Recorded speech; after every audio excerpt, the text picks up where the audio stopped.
मेरी पत्नी ने अपनी शादी का जोड़ा पहने हुए अपने पहले प्यार का शादी का प्रपोजल कबूल किया। मिंगलैंग, हम आखिरकार साथ हैं। मुझे इस जिंदगी में कोई पछतावा नहीं है। मैंने डिवोर्स मांगा, मगर उस रात उसने मुझे एक एमनीशिया पोशन का इंजेक्शन लगा दिया, जिसने मुझे उसका वजूद भुलवा दिया। हनी, ज्यादा मत सोचो। मैं उससे सिर्फ 3 साल के लिए शादी करूंगी, ताकि उसकी ख्वाहिश पूरी कर सकूं। पोशन का असर 3 साल बाद खत्म हो जाएगा। मेरा इंतजार करना। मैं अपनी बाकी की पूरी जिंदगी तुमसे सही से प्यार करूंगी। मेरी पत्नी ने कामयाबी से मुझे खुद को भुलवा दिया, मगर 3 साल बाद उसने देखा कि मुझे अभी भी वो याद नहीं आई थी। मेरी पत्नी घबरा गई और दिन रात मुझसे मेरी मेमोरी वापस पाने के लिए इल्तजा करने लगी। जब मैं बिजनेस ट्रिप से वापस आया, मैंने अपनी पत्नी के लिए एक पैकेज उठाया। उसे खोलने पर मैं दंग रह गया। वो मेरी पत्नी बाई वान और उसके पहले प्यार गू मिंगलैंग की शादी की फोटो थी। फोटो में दोनों एक दूसरे के प्यार में डूबे हुए लग रहे थे, एक दूसरे को बड़े प्यार से देख रहे थे। मैंने अपने फोन का सोशल फीड खोला। मैंने देखा कि गू मिंगलैंग ने एक वीडियो पोस्ट किया था। आज तुम मेरी सबसे खूबसूरत दुल्हन हो। मैं अपनी बाकी की पूरी जिंदगी तुम्हारी हिफाजत करूंगा। वीडियो में बाई वान ने एक सफेद शादी का जोड़ा पहना हुआ था। उसने रोते हुए गू मिंगलैंग को गले लगाया और धीरे से कहा, मिंगलैंग, हम आखिरकार साथ हैं। मुझे इस जिंदगी में कोई पछतावा नहीं है। फिर गू मिंगलैंग ने उसे तुरंत डिलीट कर दिया। मैंने अपना फोन बंद किया और अपने कपड़े पैक करने लगा और डिवोर्स अग्रीमेंट प्रिंट किया। शाम 7 बजे तक बाईवान थकी हुई सी घर वापस आई। मुझे देखकर उसकी आंखों में घबराहट की एक लहर दौड़ गई। हनी, क्या तुम्हें कल वापस नहीं आना था? तुम इतनी जल्दी कैसे आ गए? मैंने उस शादी की फोटो की तरफ इशारा किया जो मैंने दीवार पर टांगी थी और कहा, शादी की फोटो काफी अच्छी है और प्रपोजल सेरेमनी काफी यूनिक थी। मुझे लगा तुम दोनों आज रात शादी मुकम्मल कर रहे होगे। मैं तुमसे पूछने ही वाला था कि तुम वापस कैसे आई, कि उसकी आंखें तुरंत फटी की फटी रह गई और उसके होंठ थोड़े थरथराने लगे। हनी, गलत मत समझो। मैं सिर्फ गू मिंगलैंग की एक ख्वाहिश पूरी कर रही थी। उसे एक ऐसी बीमारी है जिसका कोई इलाज नहीं है और वो 3 साल से ज्यादा नहीं जिएगा। तुम समझोगे ना? मैंने डिवोर्स अग्रीमेंट की एक कॉपी उसकी तरफ फेंकी और सुकून से कहा, मैं समझता हूं। तुम्हारे रिश्ते में किसी भी तरह की बदनामी से बचने के लिए प्लीज डिवोर्स पेपर्स साइन कर दो। मैं तुम्हारे लिए जगह खाली कर दूंगा। बाईवान के चेहरे के एक्सप्रेशंस बदलने लगे। उसने अपने दांत पीसे, डिवोर्स अग्रीमेंट फाड़ दिया और माथे पर बल लाए। हमारी शादी को इतने साल हो गए हैं, तुम जानती हो मैं कैसी इंसान हूं। क्या तुम थोड़े समझदार नहीं बन सकते? डिवोर्स, मैं राजी नहीं हूं। मैंने अपना सिर हिलाया। मैंने अपना सूटकेस उठाया और निकलने ही वाला था कि अचानक मैंने बाईवान को देखा। उसका चेहरा काला पड़ गया था और वो मेरी हैरत भरी नजरों के सामने अपने हैंडबैग से एक सिरिंज निकाल रही थी। वो एक पल के लिए हिचकिचाई, फिर उसने जोर से वो सुई मेरी बाजू में चुभा दी। मैं लड़खड़ाकर पीछे हटा और जमीन पर गिर गया और लड़खड़ाती जुबान में बोला, बाईवान, तुम क्या कर रही हो? क्या तुम पागल हो? बाईवान की आंखें लाल थीं, मगर उसका चेहरा जिद्दी था। जब उसने कहा, ये एक नया बनाया हुआ एमनीशिया पोशन है जो मैंने बनाया है। ये तुम्हारे पिट्यूटरी ग्लैंड को नुकसान नहीं पहुंचाएगा। ये बस तुम्हें ये मेमोरी भुलवा देगा। मैं इसे तुम्हें बाद में देने वाली थी और माँ भी मान गई थी। मुझे उम्मीद नहीं थी कि तुम्हें जल्दी पता चल जाएगा, इसलिए मेरे पास कोई रास्ता नहीं था। डार्लिंग, ज्यादा मत सोचो। मैं उससे सिर्फ 3 साल के लिए शादी करूंगी, ताकि उसकी ख्वाहिश पूरी कर सकूं। 3 साल बाद दवा का असर खत्म हो जाएगा। मेरा इंतजार करना और हम फिर से शुरुआत करेंगे। मैं अपनी बाकी की पूरी जिंदगी तुमसे सही से प्यार करूंगी। 3 साल बाद मैं मेंटल हॉस्पिटल से बाहर आया। अपनी मेमोरी खोने के बाद मैं उल्टी सीधी बातें करता था और मुझे बाईवान और मेरी अपनी माँ ने वहां भेजा था। उन 3 सालों तक मैंने इंसानी दुख झेले। बाईवान और मेरी माँ मेंटल हॉस्पिटल के दरवाजे पर मेरा इंतजार कर रही थीं। बाईवान की आंखें लाल थीं, उसके होंठ थरथरा रहे थे जब उसने कहा, पतिदेव, तुम आखिरकार ठीक हो गए। मैंने तुम्हारा इतना लंबा इंतजार किया है। अब तुम्हें मैं याद हूं ना? फिर उसने अल्जाइमर से पीड़ित उस बूढ़ी औरत को कोहनी मारी। माँ, देखो, आपका बेटा वापस आ गया है। क्या आप खुश नहीं हैं? मेरी माँ ने बेरुखी से अपना सिर हिलाया, मेरी तरफ इशारा करते हुए। ये मानसिक रूप से बीमार है। ये मेरा बेटा नहीं है। मेरा बेटा मिंगलैंग है। मिंगलैंग कहाँ है? क्या आज तुम्हारी शादी की एनिवर्सरी नहीं है? मैं तुम्हारे साथ सेलिब्रेट करना चाहती हूँ। बाईवान की आंखों में घबराहट की एक लहर दौड़ी, इससे पहले कि वो मेरी तरफ देखकर प्यार से मुस्कुराई। हस्बैंड, मॉम थोड़ी कंफ्यूज्ड है। कभी ल्यूसिड होती हैं, कभी खुद में नहीं होती। इसे दिल पर मत लेना। मैंने सर हिलाया, उन्हें ध्यान से देखा, फिर कहा, मैं इसे दिल पर क्यों लूंगा? उनकी एजेड स्टेट को देखते हुए वो वैसे भी ज्यादा वक्त तक नहीं रहेंगी। मैं उनसे कोई शिकायत नहीं रखूंगा। बिवॉन की आंखें फटी रह गईं, जैसे वो शॉक्ड हों कि मैं, जो हमेशा इतना फिलियल था, इतने डिसरिस्पेक्टफुल वर्ड्स बोल सकता हूँ। हस्बैंड, तुम ऐसा कैसे कह सकते हो? क्या तुम्हारा दिमाग खराब हो गया है? वो तुम्हारी अपनी माँ है। मेरी मॉम ने अचानक मेरी नाक की तरफ इशारा किया और डांटा, तुम अनफिलियल? मैं तुम्हारी माँ हूँ। क्या तुम्हें मेंटल हॉस्पिटल में रहने की ज्यादा आदत हो गई है? फिर वो बिवॉन की तरफ मुड़ी और कहा, वॉन, चलो वापस चलते हैं और मिंग लैंग को ढूंढते हैं। वो मेरा असली बेटा है। मैं इस बास्टर्ड को नहीं पहचानती जो मेरे सामने है। इसे वापस जाने दो जहां से ये आया है। मेरा एक्सप्रेशन कोल्ड रहा, जैसे बिल्कुल स्ट्रेंजर्स को देख रहा हूं। ये देखकर कि मेरा माफी मांगने का कोई इरादा नहीं है, बिवॉन ने सस्पिशियस होकर कहा, तुम्हें क्या हो गया है? तुम पहले सबसे ज्यादा फीलियल हुआ करते थे।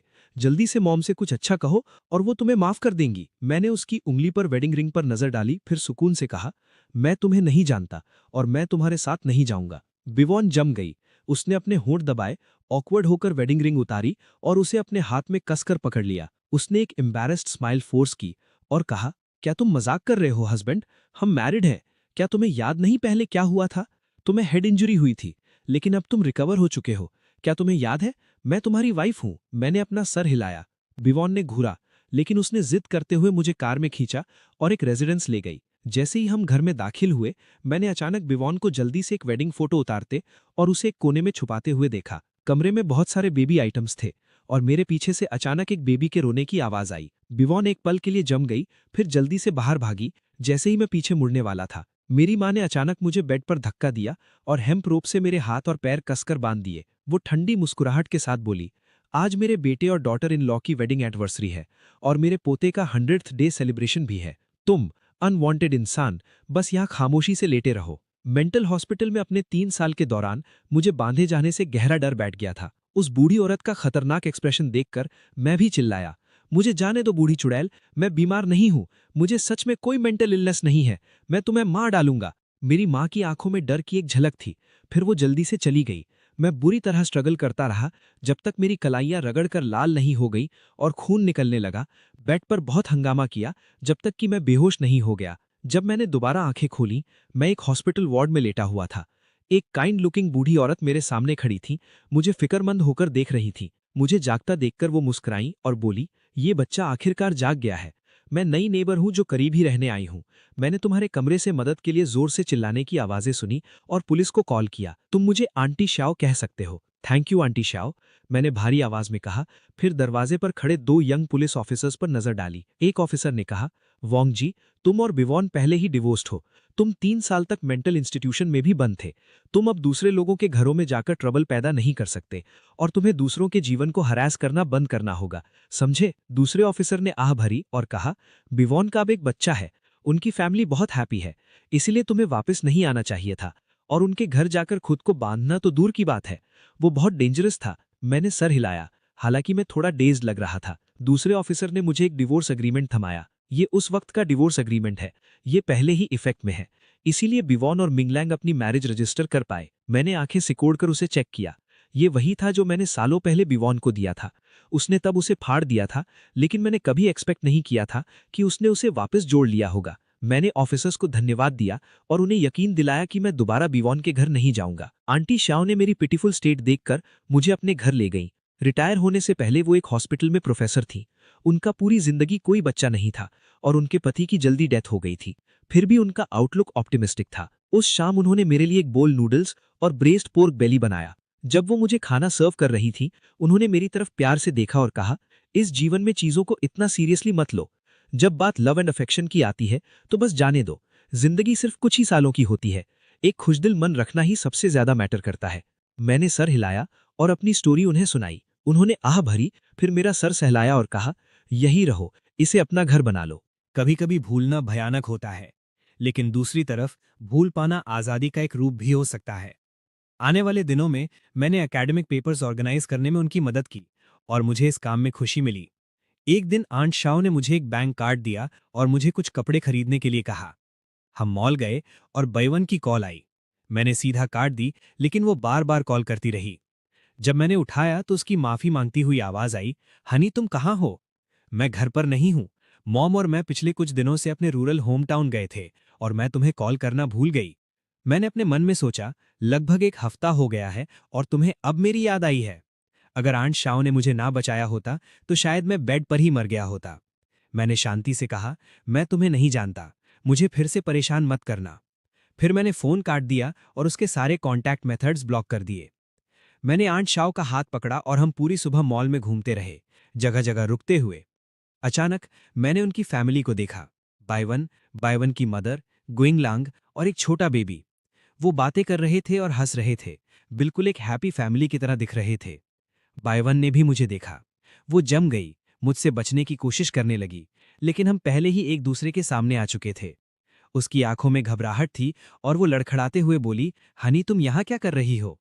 मैंने एक शब्द भी नहीं कहा, बस अपनी आंखें सिकोड़कर उन्हें देखता रहा। बाइवन ने मेरी मदर का हाथ खींचा और शर्मिंदगी से कहा, मुझे भी अभी पता चला है, मॉम ने तुम्हें बेड से बांध दिया था। मैं उनकी तरफ से माफी मांगती हूँ। ठीक है। मैंने अपने होंठ भींचे और कहा, इससे कोई फर्क नहीं पड़ता। वैसे भी मैं नहीं जानता कि ये कौन है। ऐसा तो है नहीं कि मैं उन्हें घुटनों पर बिठाकर सर झुकाने को कहूं। वो काफी बूढ़ी हैं। अगर वो मेरे सामने मर गईं तो मैं ये जिम्मेदारी नहीं उठा पाऊंगा। मेरी मदर का चेहरा बदल गया और वो सांस लेने के लिए तड़पने लगी। उनका चेहरा पीला पड़ गया। गुइंगलांग बेबी को पकड़े आगे आया। उसने तेवर बदले और कहा, वांगशी, तुम अपनी बातों में कुछ ज्यादा ही आगे बढ़ रहे हो। वो तुम्हारी बायोलॉजिकल मदर हैं। भले ही तुम अपनी मेमोरी खो चुके हो, तुम्हें उनकी फीलिंग्स की रिस्पेक्ट करनी चाहिए। ये सब मेरी गलती है कि मैंने हमारी वेडिंग एनिवर्सरी के लिए हैनान जाने की जिद की, जिस वजह से कुछ दिनों की देरी हो गई। अगर तुम गुस्से में हो तो मुझ पर निकालो।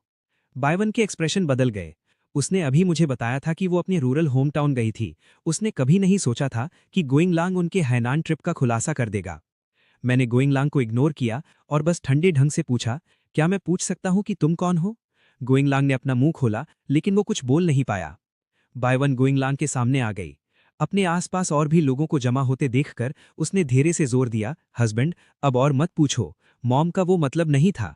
मिंगलांग बस मदद करने की कोशिश कर रहा था। प्लीज हमारे साथ घर चलो। ठीक है। मैं हंसा। मैंने जोर से कहा, सॉरी, मेरी मेमोरी चली गई है और मैं तुम्हें नहीं पहचानता। तुम कहती हो कि तुम मेरी वाइफ हो, ये मेरी मॉम है, तो फिर ये आदमी कौन है जिसका बच्चा इसने उठाया हुआ है? सब जम गए और मॉल में लोग आसपास जमा होकर फुसफुसाने लगे। आजकल ये रिश्ते कितने उलझे हुए हैं। एक घर तोड़ने वाली अपने पति पर हक जताने के लिए पूरी फैमिली को ले आई है। क्या ये दूसरा आदमी है या बस बचा कुचा समेट रहा है? बच्चा उसका अपना नहीं है। क्या किसी हरामी बच्चे का रजिस्ट्रेशन भी हो सकता है? गुइंगलांग का चेहरा बिल्कुल लाल हो गया। बच्चे को पकड़े हुए उसके हाथ सख्त हो गए। स्वाडल में लिपटा बेबी इस शोर से डर गया लगता है और वो जोर जोर से रोने लगा। बाइवन के चेहरे का रंग उड़ गया। वो कचरे के कागज की तरह पीली पड़ गई।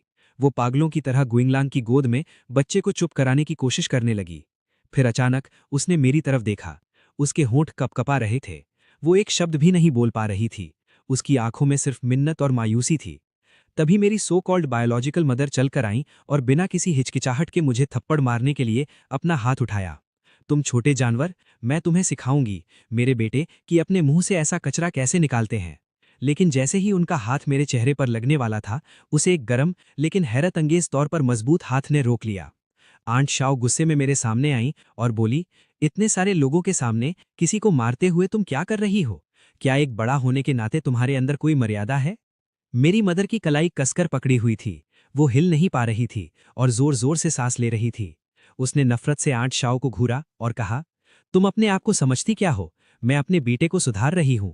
ये तुम्हारा कोई काम नहीं है, तुम्हारा बेटा।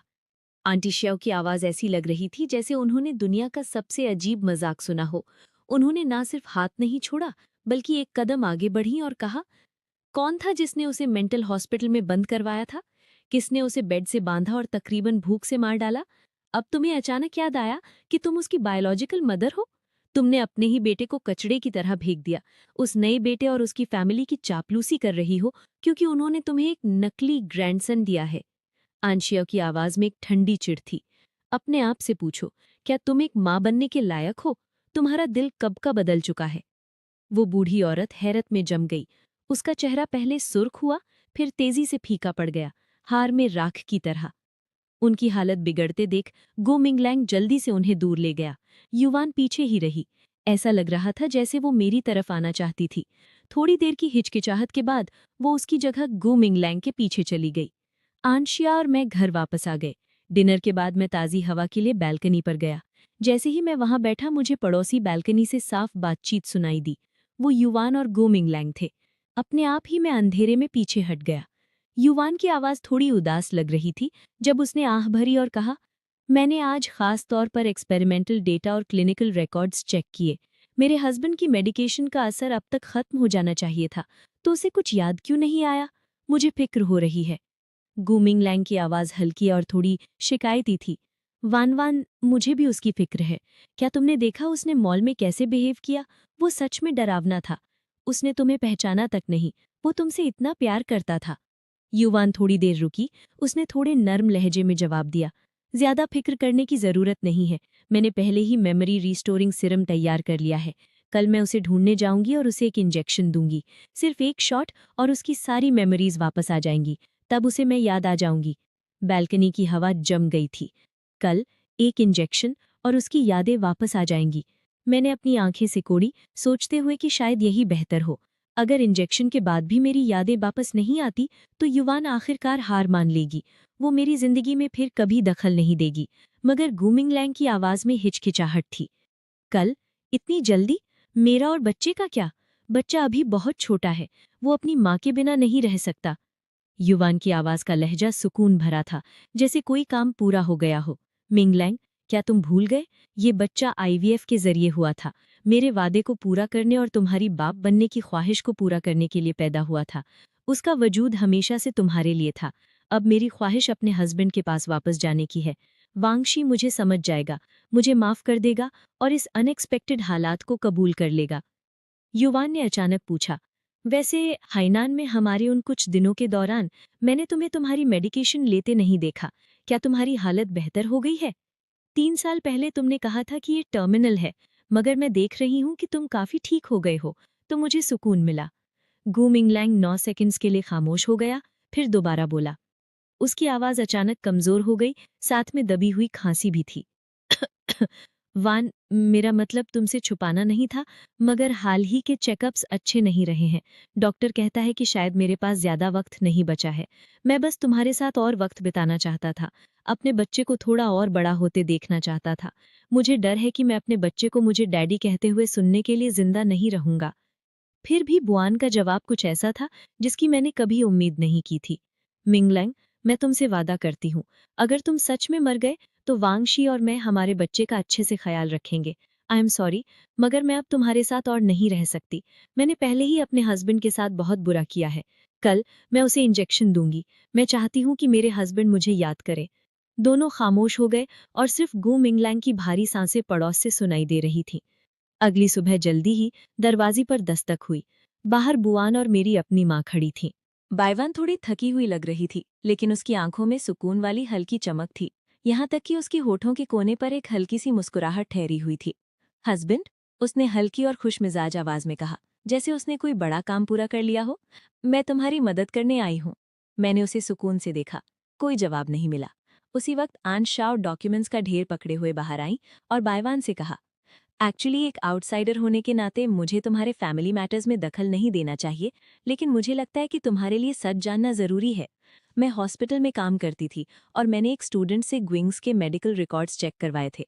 वो असल में, इससे पहले कि आन शाओ अपनी बात पूरी करती, बाइवान ने अचानक अपनी जेब से एक तैयार सिरिंज निकाली और उसे मेरे आम में चुभा दिया, फिर मेडिकेशन इंजेक्ट कर दी। मेरी सांस तेजी से फूल गई। ठंडा लिक्विड तुरंत मेरी रगों में दौड़ गया, जिससे हल्का स्टिंगिंग पेन हुआ। तुम क्या कर रही हो? आंट शाओ की आंखें फटी की फटी रह गईं जब उन्होंने बाइवान को सीधा पीछे ढका दिया। बाइवान पहले ही छोड़ चुकी थी और आधा कदम पीछे हट गई थी। उसके चेहरे पर सुकून और भी साफ दिख रहा था, जिसमें एंटिसिपेशन और सर्टेनिटी मिली हुई थी। उसने आंट शाओ की तरफ नहीं देखा। उसकी आंखें चमक रही थीं और सिर्फ मुझ पर टिकी थीं जब उसने कहा, ये लो, ये मेमोरी रिस्टोरिंग ड्रग है। जल्द ही तुम मुझे याद करोगे, हमारे पुराने दिनों को याद करोगे। मैंने तेवरी चढ़ाई, अपने आम को मोड़ा जहां नीडल लगी थी, उस छोटे से पंक्चर मार्क को देखते हुए। फिर मैंने अपना सर उठाया और सुकून से उसे देखा। 1 सेकंड, 2 सेकंड, 3 सेकंड। बाइवान के चेहरे का सुकून और एंटिसिपेशन जमने लगी। फिर उसने अपनी वॉच पर नीचे देखा और खुद को संभालते हुए कहा, टाइम खत्म हुआ। तुम्हें अब तक सब कुछ याद आ गया होगा। मॉम और मैं तुम्हें घर ले जा रहे हैं। घर? मैंने नहीं बोला, बस अपनी आंखें सिकोड़कर उसे देखता रहा। हनी, उसने हिचकिचाते हुए फिर पुकारा। उसकी आवाज की खुशी चली गई थी, जिसकी जगह एक हल्की सी अर्जेंसी ने ले ली थी। तुम्हें कैसा लग रहा है? क्या तुम्हारे दिमाग में कोई इमेजेस फ्लैश हुई? मैंने अपना सर हिलाया। मेरा लहजा बिल्कुल फ्लैट था। कुछ नहीं। बायवान की आवाज अचानक तेजी से बढ़ी। वो थोड़ा सा सुकून पूरी तरह गायब हो गया, जिसकी जगह पैनिक ने ले ली। वो एक कदम आगे झुकी, अर्जेंटली दबाव देते हुए। ऐसा कैसे हो सकता है कि कुछ नहीं? थोड़ा ध्यान से फील करने की कोशिश करो। शायद तुम्हें थोड़ा वक्त चाहिए। मेडिकेशन को फैलने में थोड़ा वक्त लगता है। रुको, मेरी तरफ देखो। मेरा चेहरा देखो। क्या ये जाना पहचाना लग रहा है? उसकी आवाज कांपने लगी। मुझे कुछ याद नहीं आया है, मैंने साफ तौर पर दोहराया। मेरी आवाज में कोई जज्बात नहीं थे। मैं अब भी तुम्हें नहीं पहचानता। It's impossible. बायवान की आवाज अचानक तीखी हो गई। उसके चेहरे का रंग एक पल में उड़ गया। उसका सुकून और एंटिसिपेशन पैनिक से पूरी तरह टूट गई। उसकी आंखें फट गईं, डिसबिलीव से भरी हुई। मेरी मेडिसिन बिल्कुल भी बेअसर नहीं हो सकती। मैंने इसे बार बार टेस्ट किया था। डोजेज, इंग्रेडिएंट्स, सब कुछ प्रिसाइजली कैलकुलेट किया गया था। तुम्हारा मतलब है तुम्हें अभी भी याद नहीं आया? वो पूरी तरह फ्लस्टर्ड हो गई थी। उसका शरीर हल्का कांप रहा था। उसकी आंखें दीवानगी से मेरे चेहरे पर रिकवरी का कोई निशान ढूंढ रही थीं, लेकिन उसे सिर्फ एक अनजान सुकून दिखा। बहुत हुआ बायवान। एंड शाओ मेरे सामने आई और कहा, देखो, साफ है कि वो कोई रिएक्शन नहीं दे रहा है। क्या तुम्हारा पोषण उसे 3 साल की तकलीफ भुला सकता है? मेमोरीज तुम्हारे टेस्ट सब्जेक्ट्स नहीं है। कुछ तो गलत है।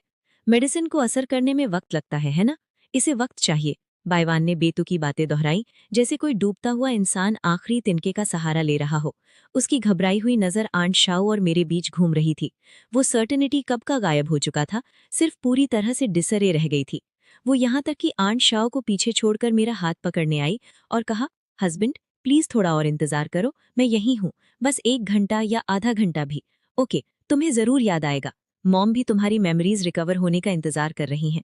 मेरी बर्थ मदर दरवाजे पर खड़ी थी। उनकी आंखों में पहले उम्मीद की एक किरण थी, लेकिन धीरे धीरे वो पैनिक में बदल गई।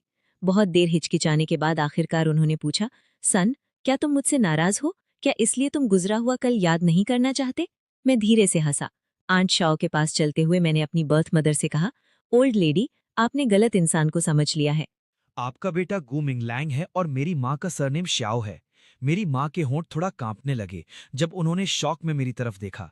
उनकी मायूस नजरों के बीच मैंने दरवाजा जोर से बंद कर दिया। हस्बैंड, दरवाजा खोलो प्लीज, बस थोड़ा और इंतजार करो, बस एक पल।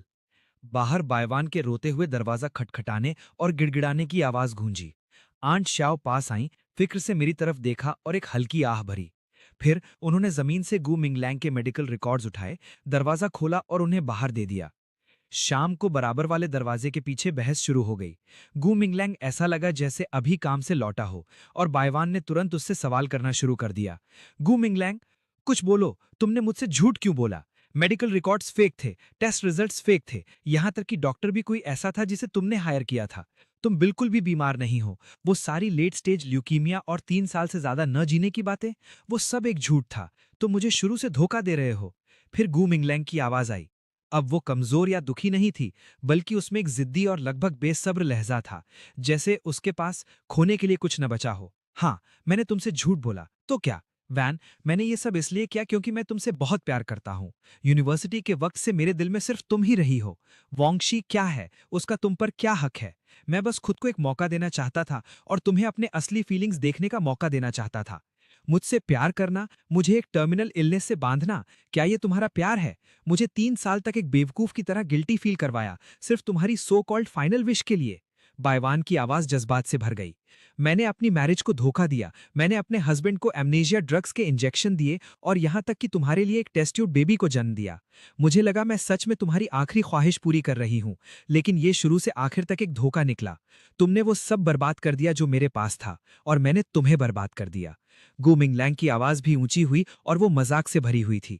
बायवान, इतनी इनोसेंट बनने की कोशिश मत करो। जब तुमने मेरे प्रपोजल के लिए हाँ की थी और वो वेडिंग ड्रेस पहनी थी, क्या वो तुम नहीं थी जिसने सहमति में सर हिलाया था? जब तुमने सच्चाई जानने पर वॉन्गशी के चेहरे पर वो बर्बादी देखी थी, क्या तुम्हें एक हल्की सी खुशी महसूस नहीं हुई थी? एक एहसास कि तुम आखिरकार बंदिशों से आजाद हो गई हो? तुम बस मेरी ख्वाहिश पूरी करने का बहाना कर रही थी, अपने बेचैन दिल को सुकून देने के लिए। अब विक्टिम क्यों बन रही हो? इसके अलावा, अगर तुम मुझसे प्यार नहीं करती थी तो तुमने डिवोर्स पेपर्स पर साइन और सील क्यों किया? खुद से झूठ बोलना बंद करो, तुम नीच इंसान। बायवान की आवाज में मायूसी थी और ऐसा लगा जैसे धक्का मुक्की की आवाजें आ रही हों। जैसे ही बेबी रोने लगा, उसकी चुभने वाली चीखें परेशान करने वाली थीं। मेरी माँ की आवाज भी आई, वैन वैन, अभी मिंगलैंग से बहस मत करो, मुझे बताओ तुम्हारा मेमोरी रिस्टोरिंग सीरम कहाँ है? उसने मेरे बेटे पर काम क्यों नहीं किया?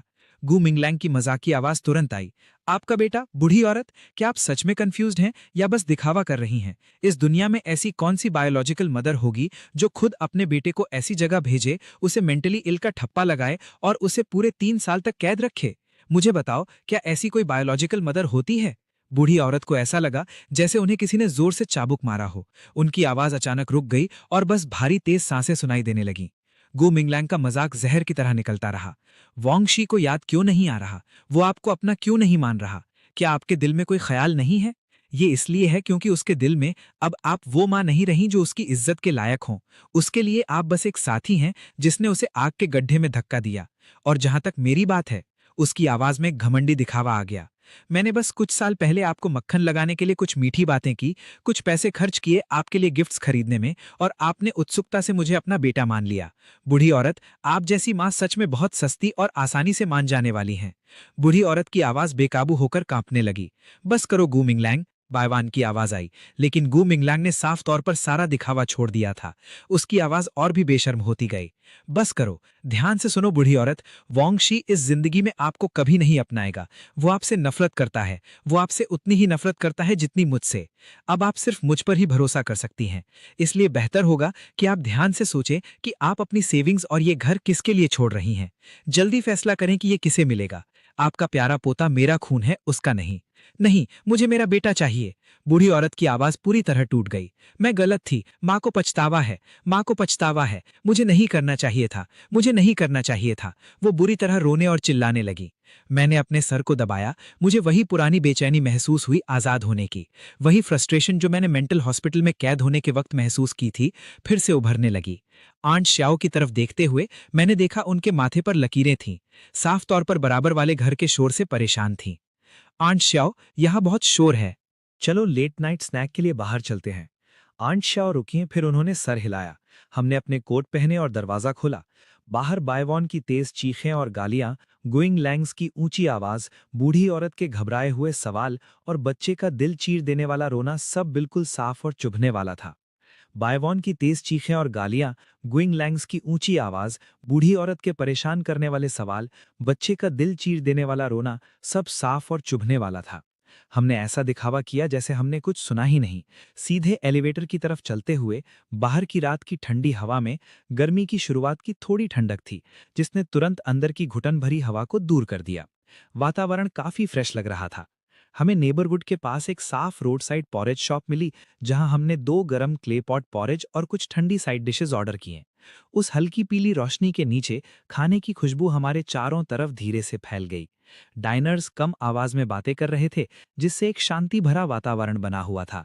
आंटी श्याओ ने मेरे लिए बोल में पॉरेज निकाला और प्यार से कहा, ज्यादा खाओ, अपने पेट को गर्म रखो। मैंने सर हिलाया, 1 चम्मच नरम सफेद पॉरेज उठाया और उसे अपने मुंह तक ले गया। चावल की गर्म खुशबू मेरी जबान पर घुल गई, जिसमें एक हल्की मिठास थी। वो चीखने चिल्लाने वाली बहस, धोखा, लालच और पड़ोस का रोना इस गर्म वातावरण से दूर लग रहा था, जैसे वो किसी दूसरी और शोर शराबे वाली दुनिया में रह गया हो। इसका टेस्ट अच्छा है। मैंने ऊपर देखा और आंटी शाओ की तरफ देखकर मुस्कुराया। मेरी आंखें साफ और चमकदार थीं। मॉम, खाना खत्म करने के बाद घर चलते हैं। ठीक है, चलो घर चलते हैं। आंटी शाओ भी मुस्कुराईं। उनकी आंखों के किनारों की झुर्रियां कम हो गईं। अगली सुबह जल्दी बायवॉन फिर से दरवाजा खटखटाने आई। उसका हाल पिछली सुबह से भी बुरा था। उसका चेहरा बिल्कुल फीका पड़ गया था, रंग उड़ गया था और आंखों के नीचे गहरे डार्क सर्कल्स थे। उसके बाल बिखरे हुए थे, कुछ बाल उसके पसीने से भरे टेम्पल्स पर चिपके हुए थे। सबसे ज्यादा ध्यान खींचने वाली उसकी आंखें थी, जो लाल थी लेकिन एक अजीब जुनून से चमक रही थीं। मैंने दरवाजा खोला, लेकिन उसे अंदर आने का रास्ता नहीं दिया। बस खामोशी से अंदर खड़ा होकर उसे देखता रहा। उसने तुरंत एक मुस्कुराहट लाने की कोशिश की, लेकिन वो खिंची हुई और अजीब थी। उसके मुंह के किनारे थोड़ा फड़क रहे थे। उसने अपनी बाहों में एक बड़ा कार्डबोर्ड बॉक्स जोर से पकड़ा हुआ था। उसकी नकल्स जोर लगाने की वजह से सफेद पड़ गई थी। प्लीज मुझे हस्बैंड मत बुलाओ। क्या बात है? मेरी आवाज़ बिल्कुल सीधी थी, जिसमें कोई इन्फ्लेक्शन नहीं था। मैं एक बार उस ठंडक से सहम गया, लेकिन उसने तुरंत उस खिंची हुई मुस्कुराहट को और बड़ा किया और एक उत्साह के साथ बॉक्स आगे बढ़ाया। देखो, मैं तुम्हारे लिए ये लाई हूँ, हमारी चीज़ें, हमारी यादें। मेरे रिएक्शन का इंतजार किए बिना उसने वहीं हॉलवे में बॉक्स खोला और एक-एक करके उसकी चीज़ें बाहर निकालने लगी। उन्हें ठंडे फ्लोर टाइल्स पर ढेर करने लगी। वहाँ फोटोज़ का एक बड़ा ढेर था, हमारे डेटिंग दिनों से लेकर शादी की सेरेमनी और फिर हमारी मैरिड लाइफ की कुछ स्नैपशॉट्स। तस्वीरों में वो चमक के साथ मुस्कुरा रही थी, उसकी बाहों में लिपटी हुई, जहाँ पीछे धूप, बीचेज या प्यारा सा घर था। वहां सस्ते मग्स का एक जोड़ा भी था, जिस पर हस्बैंड और वाइफ लिखा था। एक फेडेड प्लश टॉय जो हमारी पहली डेट पर क्लॉ मशीन से मिला था, और एक स्क्रैप बुक जिसमें मूवी टिकट्स, रिसीट्स और ट्रैवल स्टब्स भरे थे।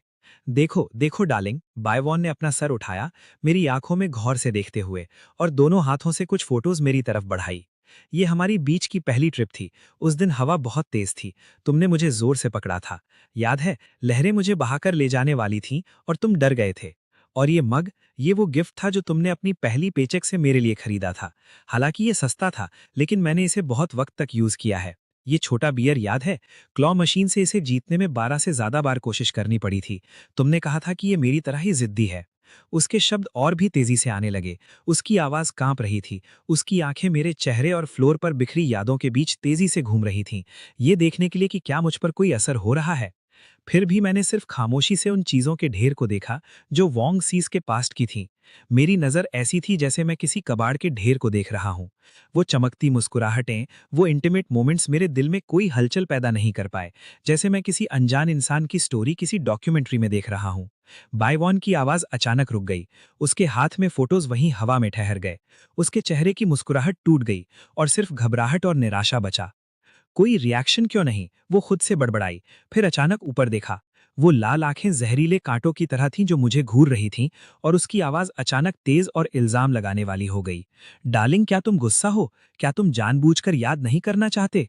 क्या इसलिए क्योंकि तुम मुझसे नफरत करते हो और अनजान बनने का नाटक कर रहे हो? डार्लिंग, मुझे बताओ, बोलो। मैंने थोड़ा माथे पर बल डाला, उसके इल्जामों की वजह से नहीं, बल्कि इसलिए क्योंकि वहां बहुत शोर था। मेरी आवाज शांत रही। न गुस्सा हूं, न जानबूझकर कर रहा हूं, न ही नफरत है। मुझे बस याद नहीं है। हर छोटा जुमला उसके आखिरी भ्रम को तोड़ने वाली आइस पिक की तरह था। बायवॉन की सारी शक्ति एक पल में खत्म हो गई। उसके हाथों से फोटोज फ्लोर पर गिर गईं। वो लड़खड़ाई, मुश्किल से दरवाजे के सहारे खड़ी रही। उसकी आंखों की चमक बुझ गई और सिर्फ निराशा और उलझन रह गई। याद नहीं है, बस याद नहीं है, उसने परेशानी में यही दोहराया, जैसे वो इन शब्दों का मतलब ही न समझ पा रही हो। तभी हॉलवे के नीचे से एक दरवाजा खुलने की आवाज आई। मेरी माँ, जो अल्जाइमर से पीड़ित थीं, आर्ग्यूमेंट की आवाज सुनकर खिंची चली आईं और अपना रास्ता टटोलते हुए बाहर निकली। जिर, वो एक कांपती, भारी और टूटी हुई आवाज में रोने वाले लहजे में बोली। उसने पूछा, क्या तुम्हें खुद से याद आ गया? क्या तुम्हें अपनी माँ याद आ गई? माँ गलत थी, बहुत गलत थी। आंट श्याओ, जो एक तरफ से देख रही थीं, और बर्दाश्त नहीं कर सकी और गुस्से में बोली, क्या तुम दोनों कभी रुकोगे? मैं सच में उम्मीद करती हूं कि उसे कुछ भी याद ना आए। क्या तुम दोनों को पता है कि वो उस ट्रीटमेंट सेंटर में किस तरह के नरक से गुजरा, जहां तुमने खुद साइन करके उसे भेजा था?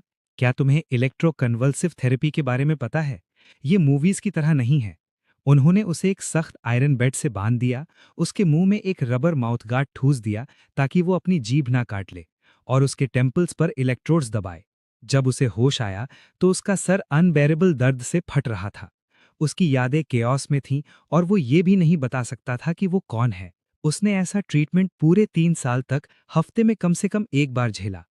क्या तुम अपनी सोल के बार बार टॉर्न अपार्ट होने के एहसास का अंदाजा लगा सकती हो? तुम्हारा ब्रेन मुश बन गया एक से। और मेरी माँ जोर से कांपने लगी।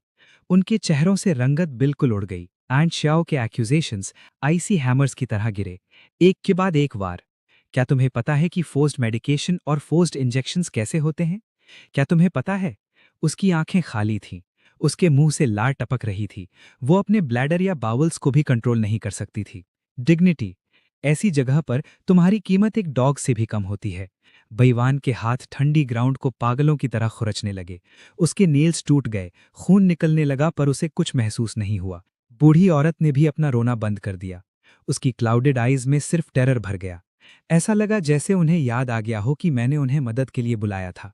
पर उन्होंने क्या जवाब दिया था? तुम्हें इसकी आदत हो जाएगी। आंट शियाओ ने आखिरकार एक गहरी सांस ली। अब जानती हो, क्या अब भी तुम्हारी हिम्मत है कि उससे याद करने की भीख मांगो? बईवान ग्राउंड पर पूरी तरह ढेर हो गई, जैसे हड्डियों से खाली कोई बोरी हो। उसके चेहरे से कोई आंसू नहीं गिरे, सिर्फ एक डेथली ग्रेट डिस्पेयर बची थी। मुझे नहीं पता था, मुझे सच में नहीं पता था कि ऐसा होगा। मिंग लैंग ने कहा था कि मेरा हस्बैंड अंदर ठीक है। मुझे इतनी शर्मिंदगी है कि मैंने सच में उसके झूठ पर यकीन कर लिया। बईवान अब एक शब्द भी नहीं बोल सकी। बूढ़ी औरत पूरी तरह डर गई थी, कोने में दुबक गई। उसकी क्लाउडेड आइज प्राइमल फियर से भर गई। उसका मुंह अनजाने में दोहराता रहा, जिया को दर्द होता है, माँ का दिल दुखता है। मैंने शांति से अपनी नजर घुमाई और आंट शियाओ से कहा, मॉम, दरवाजा बंद कर दो। भारी सिक्योरिटी डोर धीरे से बंद हो गया। बाहर सफोकेटिंग रिग्रेट था, अंदर एक पीसफुल रिलीविंग काम था। बस एक रात बाद बईवान फिर आई। इस बार उसने दरवाजा नहीं खटखटाया। इसकी बजाय एक घोस्ट की तरह वो बिल्डिंग एंट्रेंस पर प्रतीक्षा करने लगी, जहां से आंट शियाओ और मुझे नीचे जाने के लिए गुजरना था। उसने एक पतली पुरानी ड्रेस पहनी थी, वही जिसे वोंग शी ने कभी फोटो में सराहा था।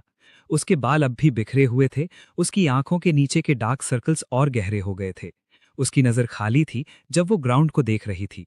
सिर्फ तब जब मेरी झलक दिखी तो उसने अचानक ऊपर देखा। कल की तरह जल्दी में आगे नहीं बढ़ी। उसने अब यादों के ढेर को ट्रेजर्स की तरह नहीं पकड़ा था। इसकी बजाय वो थोड़ा अकड़ कर चली, मेरे सामने आते हुए। हस्बैंड? उसकी आवाज सैंडपेपर के लकड़ी पर रगड़ने की तरह भारी और सूखी थी। हस्बैंड, क्या आप मेरे साथ चलेंगे प्लीज? उसने हाथ बढ़ाया, मुझे खींचने के लिए नहीं, बल्कि जिद से नेबरहुड गेट की तरफ इशारा करते हुए। आंट शियाओ शायद कुछ कहने वाली थीं। मैंने उन्हें इशारा करने के लिए उनके हाथ के पीछे धीरे से थपथपाया, फिर शांति से बईवान की नम आंखों में देखा और सर हिला दिया।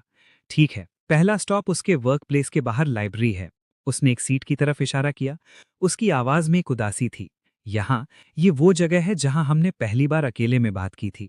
तुमने कहा था कि खिड़की के बाहर वाला ट्री तुम्हें मेरी याद दिलाता है, देखने में फ्रजाइल, पर जिसके रूट्स बहुत गहरे हैं। उसने अपना सर घुमाया। उसकी आंखें मुझ पर ऐसे टिकी थीं जैसे कोई प्रिजनर फाइनल जजमेंट का इंतजार कर रहा हो। क्या तुम्हें अब याद आया? मैंने उस बिल्कुल आम सी सीट पर नजर डाली और अपना सर ना में हिला दिया। नहीं, मुझे याद नहीं है। मेरा शरीर हल्का सा लचक गया। वो कुछ सेकंड्स के लिए शांत हो गई, फिर सख्ती से मुड़ी और अगले कोऑर्डिनेट की तरफ चल दी। दूसरी जगह सिटी सेंटर में एक पुराना कैफे था। वो जगह शांत थी, वहाँ कोने में बस एक कपल धीरे से बात कर रहा था। वो जान पहचान की तरह सबसे अंदर वाले बूथ की तरफ गई और बैठ गई। लेदर सोफा काफी घिसा हुआ था, एक कैपुचिनो बिना चीनी के और एक लाटे एक्स्ट्रा शॉर्ट एस्प्रेसो के साथ। ऑर्डर देते वक्त उसकी आवाज थोड़ी लड़खड़ाई।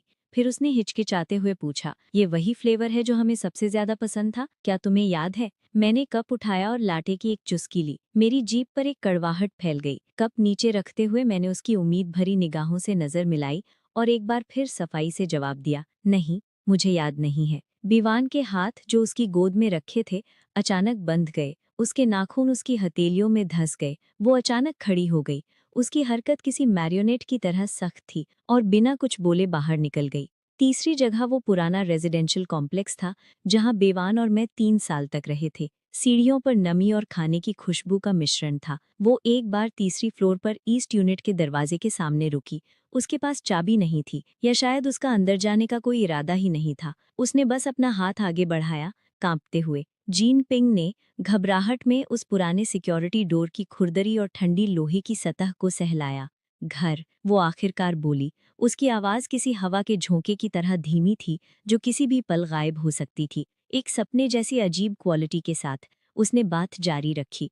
हमारा घर, हर दिन काम के बाद तुम मेरे लिए डिनर तैयार रखते थी, इसी छोटी डाइनिंग टेबल पर इंतजार करते हुए। तुमने कहा था कि तुम्हें मुझे खाते हुए देखना सबसे ज्यादा पसंद है। तुमने कहा था कि जब तक मैं वहां हूं, कोई भी जगह घर हो सकती है। फिर उसने मेरी तरफ देखने के लिए अपना सर घुमाया। इस बार उसकी आंखों में एक हल्की सी लहर भी नहीं बची थी, सिर्फ एक पूरी खालीपन और उलझन थी, गहरी और ना समझने वाली। क्या तुम्हें सच में कुछ भी याद नहीं है? मैंने सफाई और शांति से अपना आखिरी फैसला सुनाया। मुझे माफ कर दो, मुझे याद नहीं है। वो नहीं रोई, एक शब्द नहीं बोली, कोई सवाल नहीं किया, यहाँ तक कि कोई दूसरी आवाज भी नहीं निकाली। वो उस धुंधली रोशनी के नीचे बिना हिले डुले खड़ी रही। उसके बाद बेवान हर दिन मुझसे पूछने आती कि क्या मुझे वो याद है। मेरा जवाब हमेशा नहीं होता था। कुछ महीनों बाद वो टूट गई। बेवान ने मुझे फिर से ढूंढ लिया।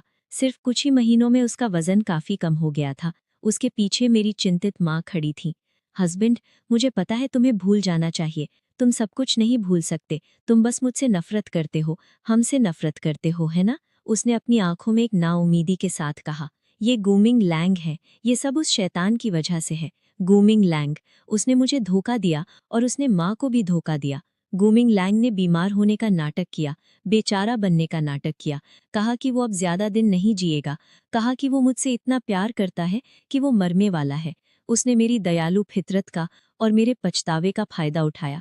उसने मेरा ब्रेन वॉश किया। उसने मुझे वो सब करने के लिए मजबूर किया।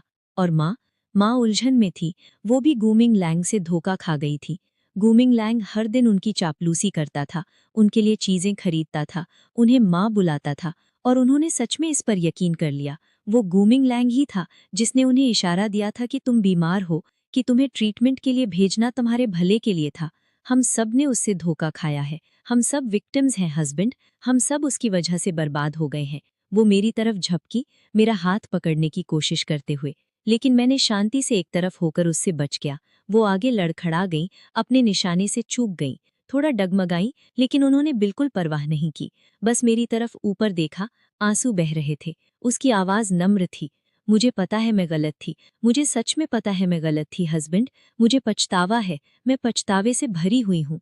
कृपया ध्यान दो कि मुझे भी धोखा दिया गया था। उन सब सालों के बारे में सोचो जो हमने साथ बिताए हैं।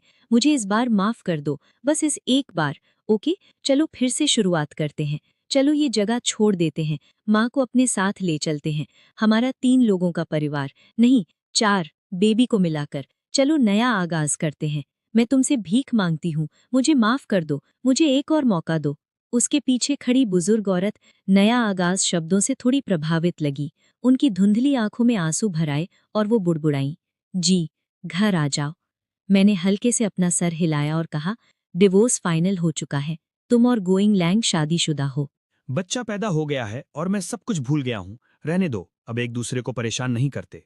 हर एक छोटा वाक्य एक ठंडे पत्थर की तरह गिरा जिसने बायवान की पहले से ही तनाव भरी नर्व्स पर सटीक वार किया। बायवान निराशा में चिल्ला उठी, ठीक है, तुम मुझे विवश कर रहे हो, क्षमा करने से इनकार कर रहे हो, सोचते हो कि मैं दोषी हूं। वो अचानक मुड़ी, अब मेरी तरफ नहीं देख रही थी। अपने पास खड़ी कांपती हुई बूढ़ी औरत की तरफ एक बार भी देखे बिना वो सीढ़ियों से लड़खड़ाते हुए नीचे गई और धुंधली रोशनी वाले हॉलवे में लुप्त हो गई। आंट शियाओ और मैंने शांति से दरवाजा बंद कर दिया। उस रात पड़ोस में एक और बहस शुरू हो गई। गू मिंगलोंग डर के मारे चिल्ला उठा, बायवान, तुम क्या कर रही हो? क्या तुम पागल हो गई हो? तुमने क्या पकड़ा है? बूढ़ी औरत की तेज चीख ने सुबह की शांति को भंग कर दिया। नहीं बायवान, रुको। गू मिंगलोंग की गुस्से भरी दहाड़ दर्द भरी कराह में बदल गई। अफरा तफरी, चीखों और भारी टक्कर की आवाजें 10 मिनट तक आती रहीं। फिर सब शांत हो गया। थोड़ी देर बाद मेडिकल पर्सनल वहां पहुंचे। आंट शियाओ और मैं अपने दरवाजे के अंदर खड़े पीपहोश से देख रहे थे। कॉरिडोर बिखरा हुआ था, जैसे वहां कोई छोटा तूफान आया हो। पड़ोसियों का दरवाजा थोड़ा खुला था और अंदर से कोई आवाज नहीं आ रही थी। तभी मेरा फोन वाइब्रेट हुआ। बायवान की तरफ से एक स्केड्यूल्ड ईमेल। इसका कंटेंट बहुत छोटा था, पर इसमें रूह कांप पाने देने वाली ठंडक थी। मिंगलोंग, माँ और मुझे एमनीजिया ड्रग्स दिए गए हैं। इस बार मैं सच में भूल गई हूँ। बच्चे को ऑर्फिनेज भेज दिया गया है और मैंने उन्हें वहीं रख दिया है जहां उनकी जगह है। अब तुम आजाद हो, मुझे क्षमा कर देना। ईमेल की नीचे एक फोटो जुड़ी थी।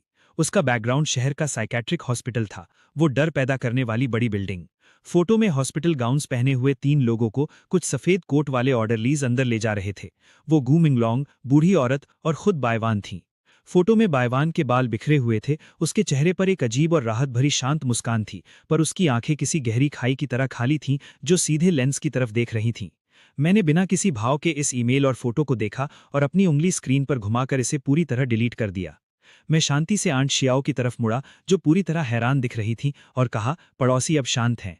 आंट शियाओ कुछ सेकंड्स के लिए खामोश रहीं, फिर उन्होंने एक गहरी सांस ली। उन्होंने सर हिलाया, हाँ, शांति है, चलो सफाई करते हैं और बाहर खाना खाने चलते हैं। क्लिक। ताला लग गया, जिसने दरवाजे के बाहर की सारी पागलपन और अंत को बंद कर दिया। अंदर सिर्फ एक नए दिन की शुरुआत की शांति बची थी। मेरा संसार अचानक शांत हो गया। सुबह उठने पर घर शांत था और सिर्फ किचन से आंट शियाओ के खाना बनाने की आवाजें आ रही थीं। अब पड़ोस में रोने और बहस की आवाजें नहीं सुननी पड़ रही थीं।